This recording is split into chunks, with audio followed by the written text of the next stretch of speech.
الوحدة الوطنية، الفتنة الطائفية، الأمن الاجتماعي، كلمات ترددت كثيرا في الفترة القصيرة الماضية، مما يعطي انطباعا للبعض بأن هناك طرفين أو جانبين، أحدهما مسلم والآخر مسيحي، بينما الحقيقة تعلنها الإسكندرية ذات التاريخ الطويل في الاستنارة والتسامح والتجاور الديني والتعايش بين الأجناس المختلفة، وهي التي تعد عقل مصر المطل على ثقافات المتوسط، تعلن أن تاريخ هذا الوطن بانتصاراته وانكساراته صنعه أبناؤه المصريون، وهي حقيقة لا تحتاج إلى تأكيد، بل تحتاج إلى تذكير حتى لا ينجرف البعض وراء دعوات قد تهدد حاضر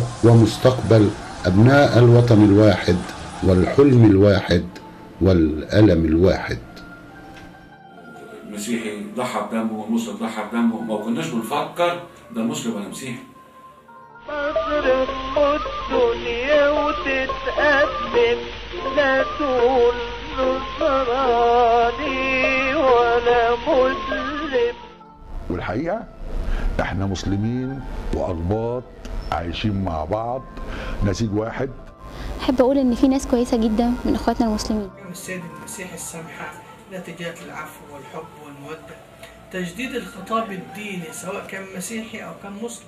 الناس اللي بتتعارك أو بتتدخل في الموضوع دوت وتكون أكتر حماسة هم أقل الناس علاقة بالدين. احنا محتاجين تواجد نوصل لرجل الشارع البسيط فكرة التعايش وفكرة قبول الآخر.